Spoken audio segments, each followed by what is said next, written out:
balik lagi di Putri Story. Hari ini aku mau menceritakan sebuah kasus pembunuhan yang tidak disengaja dilakukan oleh kakaknya sendiri. Tapi yang anehnya ketika kakaknya udah mulai ngakuin nih perbuatannya, dia gak dapetin hukuman apa-apa. Gimana sih ceritanya? Langsung aja kita ke ceritanya yuk.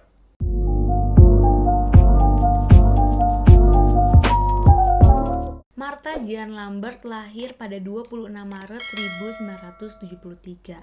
Ia merupakan anak dari Margaret dan juga Howard Lambert.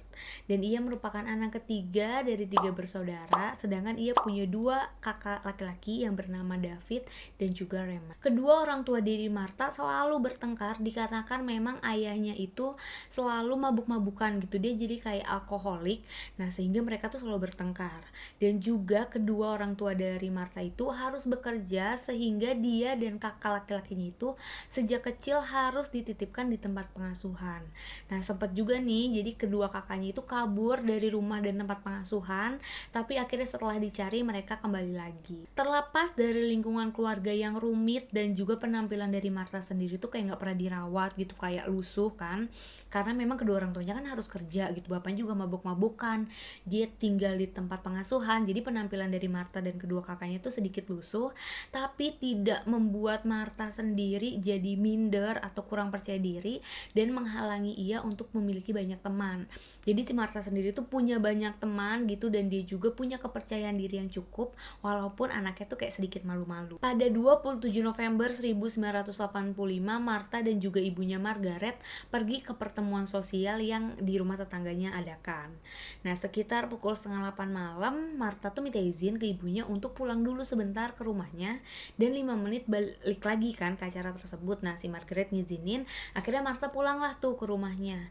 Menurut laporan, setelah sampai rumah, Martha tuh ngobrol sama bapaknya, nanyain, "Pah, itu kapan si makan malam tuh jadi?" gitu. Nah, setelah ngobrol sedikit dan dia minta izin lagi buat balik lagi tuh ke acara tersebut buat ketemu sama ibunya Margaret kan. Nah, yaudah si Martha pergilah tuh dari rumah. Tapi yang anehnya Margaret di sana tidak pernah melihat lagi Martha datang lagi tuh ke acara tersebut.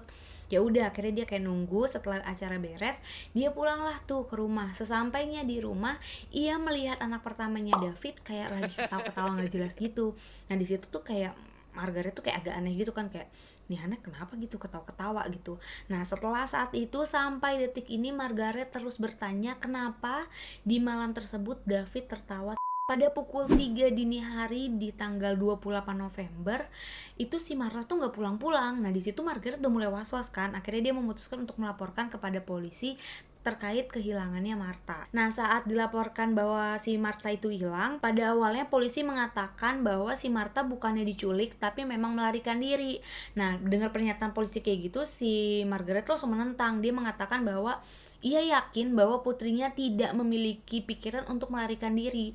Walaupun keadaan rumahnya dia selalu bertengkar dengan suaminya, ia tahu banget deh putrinya tuh gak mungkin melarikan diri. Apalagi gampang terpengaruh dengan orang untuk kayak masuk gitu ke mobil orang, terus kayak ikut sama orang. Karena memang kalaupun ia pergi gitu sama temennya, naik mobil temennya, dia tuh gak akan pernah mau naik mobil temennya itu kalau gak izin dulu ke orang tuanya. Apalagi sekarang gitu dia kabur atau mau pergi sama temen yang gak izin, jadi dia tahu banget anaknya kayak gimana.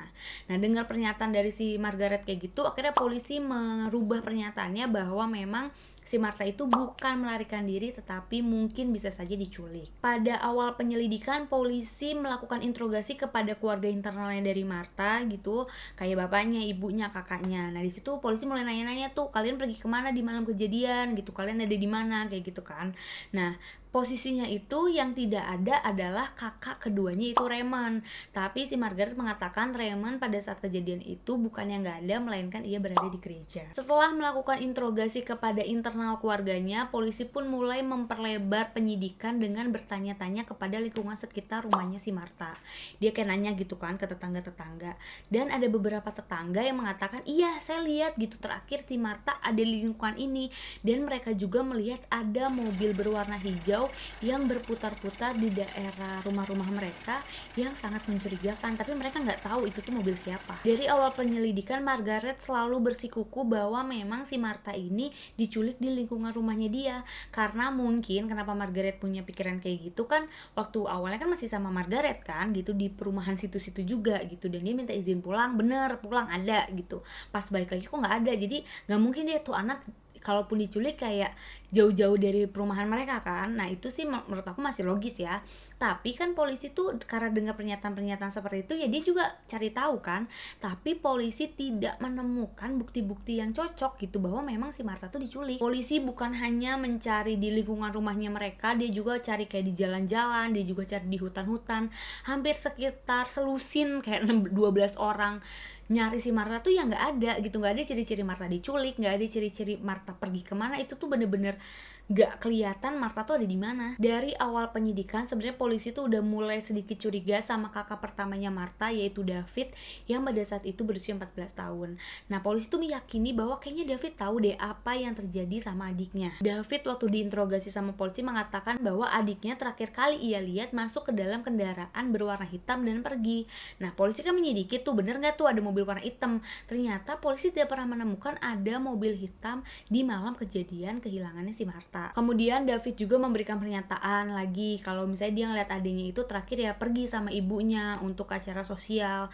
Terus dia bilang lagi kalau dia terakhir lihat adiknya itu jalan ke toko Lil Cem. Nah terus polisi kan cari tahu tuh bener nggak tuh si Martha jalan ke toko Lil Cem. Itu juga nggak benar, bahwa si Martha tuh nggak ada tuh ciri-ciri pergi ke toko Lil Cem. Pada tahun 2015, tahun setelah meninggalnya si Martha, David tuh ngaku kepada polisi bahwa ialah yang membunuh adiknya si Martha. Tapi itu setelah melakukan interogasi yang cukup lama ya, dia mengatakan menguburkan adiknya di daerah tambang Coquina di Holmes Boulevard yang dikenal oleh orang lokal sebagai The Pits. Nah dengan pernyataannya si David tadi gitu, si polisi langsung tuh buru-buru ke area The Pits kan buat menggali gitu di mana mungkin ada sisa-sisa tulang-tulang dari si Martha. Ternyata di situ juga polisi nggak nemuin ada bekas atau jasadnya dari si Martha, sehingga si David ini tidak bisa diberikan tuntutan atas kesalahannya dia. Di tahun 2000 kan David padahal udah mengakui tuh bahwa dia yang ngebunuh si Martha, tapi karena emang nggak ada bukti yang kuat jadi dia tuh nggak bisa dikasih tuntutan apapun kan. Nah 9 tahun kemudian di tahun 2009 David nelfon lagi ke polisi mengatakan bahwa ialah yang membunuh si Martha gitu. Tapi ketika ia menceritakan apa yang terjadi itu keterangannya tuh berbeda di antara tahun 2009 dan di tahun 2000. Nah di tahun 2009 ini dia cerita kenapa dia bisa ngebunuh si Martha. Jadi katanya tuh dia sama si Martha tuh lagi main di halaman Florida Memorial yang terletak di King Street, Holmes Boulevard. David di situ mengatakan kenapa dia dan Martha itu keluar dari rumah dikarenakan mereka telah melihat pertengkaran kedua orang tua mereka dikarenakan kalkun yang terbakar untuk Thanksgiving gitu. Jadi mereka memutuskan yuk kita jalan-jalan aja ke area kampus, karena memang mereka kalau lagi sumpek, kalau lagi kesal ngeliat orang tua mereka bertengkar tuh mereka memang selalu pergi ke area tersebut. Sebelum sampai ke area kampus, Martha sama David tuh sempat berhenti dulu untuk beli permen di toko serba ada. Nah di situ mereka sempat berantem karena uang $20. Nah hal tersebutlah yang membuat pertengkaran fisik, dan kata David, Martha tuh nampar David duluan. Nah karena marah ditampar sama si Martha, David tuh ngedorong si Martha hingga terjatuh ke belakang dan mengenai potongan dari baja, tapi potongan dari baja itu menembus ke tengkorak kepalanya si Martha, sehingga disitulah Martha harus terbunuh.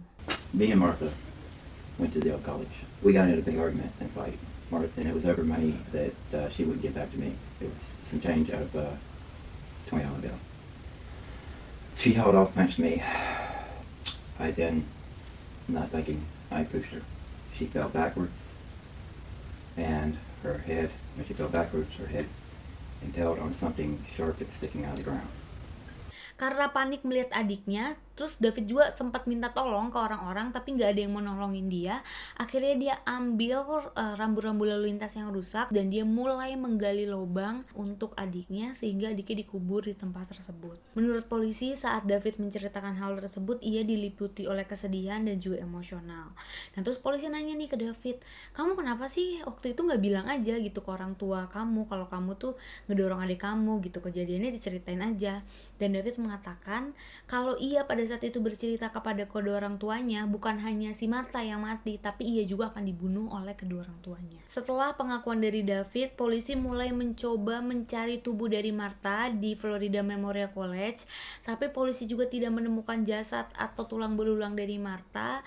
Mungkin kata polisi, tubuh dari Martha sudah tercampur puing-puing karena memang di pertengahan tahun 1990 di area kampus tersebut dibuat pelebaran untuk jalan di Holmes Boulevard. Pada Desember 2009 akhirnya pernyataan dari si David tentang pengakuannya bahwa ia yang membunuh adiknya itu mulai dipublikasikan oleh polisi. Nah, si Margaret selaku ibu dari si Martha dan juga David tidak mempercayai apa yang dikatakan oleh putranya tersebut. Karena menurut Margaret, ia sangat mengenali siapa putranya dan juga ia tahu bahwa David itu suka mengarang cerita untuk mendapatkan sebuah perhatian. Dan si Martha mengatakan bahwa bukan si David yang harus bertanggung jawab atas meninggalnya si Martha, tapi harus ada orang yang bertanggung jawab atas meninggal atau hilangnya si Martha. Setelah mendengar pernyataan dari ibunya, si David tuh mulai ngerubah pernyataannya kalau dialah yang ngebunuh si Martha gitu. Kata dia, bukan saya yang ngebunuh Martha. Nah, terus kenapa kamu ngomong waktu tadi kamu tuh ngebunuh Martha gitu kan pada waktu itu? Ya karena polisi emang pengen kan ngedengernya itu gitu, kata dia. Dan dia juga ngomong bahwa dia itu punya masalah emosional dan juga mental, dan dia nggak tahu dan dia nggak pernah tahu benar-benar kenapa si Martha itu menghilang atau meninggal gitu. Tapi polisi mempercayai pernyataan dia yang awal di tahun 2009 bahwa ialah yang membunuh si Martha karena memang dilihat dari emosional dia dan kesedihan dia saat bercerita ke penyidik. Karena mengingat pada saat itu David masih di bawah umur, yaitu 14 tahun, dan juga itu kan terjadi di tahun 1985. Nah, ada undang-undang pembatasan pembunuhan tuh. Jadi di mana David tuh nggak, walaupun misalnya terbukti dia yang ngebunuh, dia tuh tetap nggak bisa dipenjara karena kan udah terlalu lama waktunya. Tapi polisi mengatakan ia siap lagi membuka kasus ini apabila menemukan bukti-bukti yang baru dan informasi-informasi yang baru. Penyidik mengatakan untuk saat ini ia meyakini bahwa si Martha memang sudah benar-benar meninggal, tapi DNA dan juga gigi dari Martha tuh masih diarsipin, masih didokumenin.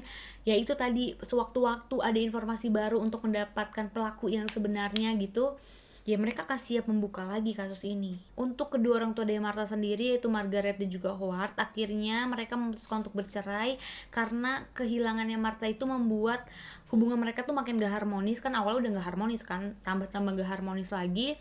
Ya udah akhirnya mereka memutuskan untuk bercerai. Nah, untuk Margaret sendiri memutuskan untuk menikah lagi dan pindah ke kota lain.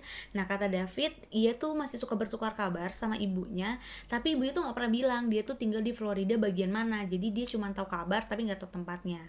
Nah, untuk si Howard sendiri, kehilangan dari Martha itu membuat kehancuran yang begitu dalam di hidup dia. Akhirnya dia setelah perceraian meninggal dunia. Dan untuk kasusnya Martha juga pada saat ini sudah terancam hilang karena memang kan udah terlalu lama ya. Kalau polisi terus-terus mencari-cari bukti-bukti kan udah kevalidannya tuh udah nggak ini kali ya, udah nggak akurat gitu, jadi udah terlalu lama gitu. Dan kalaupun si Martha masih hidup, mungkin saat ini ia berusia 46 tahun, kayaknya udah punya anak, udah punya suami, anaknya juga udah cukup besar kali ya. Tapi itulah nasib untuk si Martha mungkin ya. Mudah-mudahan dia beneran kabur, mendingan beneran kabur gitu ya, mendingan bukan diculik tapi beneran kabur gitu. Dia capek sama kehidupan orang tuanya, dia kabur, dan untuk sekarang hidup dia tuh nyaman, tentram gitu ya. Mudah-mudahan dia gak meninggal. Nah, itu adalah kisah hilangnya Martha. Tapi aku pengen tahu deh, menurut kalian dia tuh beneran dibunuh sama David atau gak sih? Kalau menurut aku ada dua kemungkinan. Dia beneran dibunuh sama David, yang tadi jasadnya itu ketumbuk sama puing-puing, atau sebenarnya dia tuh dibawa sama ibunya. Iya gak sih? Dibawa tuh ibunya tuh mungkin kan dia ngerasa ya kayak anak perempuannya tuh yang paling baik kan gitu menurut dia ya. Dia pengen ninggalin suaminya tapi ngebawa anaknya yang paling baik gitu. Mungkin gak sih? Nah, itu prediksi aku doang ya. Kalau kalian kayak gimana bisa komen di bawah. Nah, itu aja kisah dari Putra Story hari ini. Jangan lupa like, comment, and subscribe, dan share ke seluruh teman-teman kalian. Jangan lupa juga bunyiin lonceng biar tahu kalau aku ngebuat video lagi. And bye-bye, I love you all.